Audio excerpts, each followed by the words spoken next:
And I'm curious about that subtitle, a conversation piece. Is it simply your way of acknowledging Strauss' own subtitle for Capriccio, or did you have something more in mind? Well, I can't deny that I had Capriccio very much in mind, Howard. It's really my favorite opera, and I just... Your favorite Strauss opera? No, my favorite anybody's opera. Come on. No, Really? really, absolutely. It's, it's a sort of opera for people who really don't like opera, and I'm one of those, so naturally I love it. Well, of course, Strauss did refer to it as a fugue for the stage That's and right, as a yeah. conversation piece for music. Exactly. So I certainly thought of Capriccio when I was shopping around for a subtitle, but I needed those particular words, or, something very much like them, much as I suppose Strauss needed them in Capriccio in order to define the process of the piece, because in some respects, The Bourgeois Hero is really quite different from the other full-length radio pieces that I've done. Well, of course, one associates your work as a radio producer with documentaries like The Idea of North or The Quiet in the Land, and with rather controversial techniques involving spoken word counterpoint, where 2 or 3 of your participants are heard from simultaneously. This is a different sort of piece in that respect. No 2 characters ever speak simultaneously. In fact, it even differs from the earlier documentaries on musical subjects, where I did use some of those same techniques. Because what I tried to convey here in this piece was the impression that these characters, 7 of the 8 of them anyway, had perhaps run into each other at, a country lodge or something, And it was evening, and they sat down and just began to reminisce about Strauss.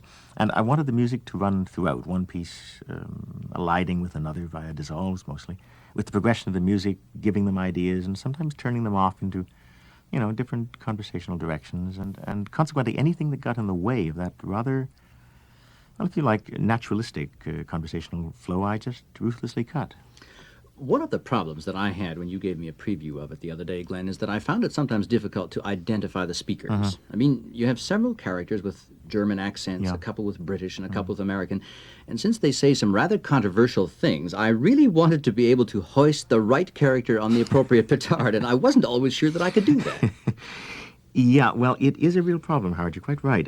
But I couldn't bear to break the mood of the conversation by, supering an announcer's tag over their speeches or something like that. Well, that would be kind of disruptive. Yeah, I just didn't know what to do. And one thing that helps a little, I think, at any rate for your listeners who are going to hear the program in stereo, is to identify the characters according to their seating plan, which doesn't change at all throughout the program. The conductor, Wolfgang Sawallisch, is always on the extreme left of the stereo screen, and the composer, Wolfgang Fortner, is always on the extreme right.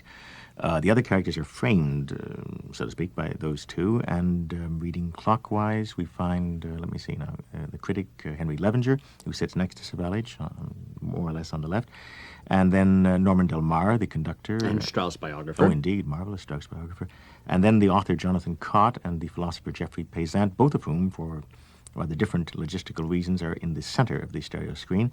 Then, slightly right of center, we come to John Culshaw. Who, of course, is well known both as a record producer and author. And that's right.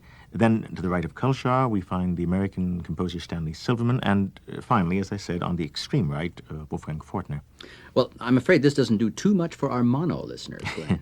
No, it doesn't. So I brought down to the studio a few sentences from each of the voices, outtakes, really, material that was at one point in the show, and then for one reason or another had to be cut later on. And I thought that perhaps we could, just listen to those clips now and identify them as we go along. That's a great idea. Why don't we start with the Germans, because they gave me the most trouble. Okay.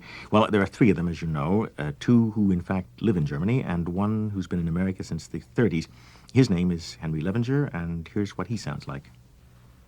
Well, I'll tell you, to the Metamorphosen, I personally have a relationship. Strauss wrote this during the Hitler regime.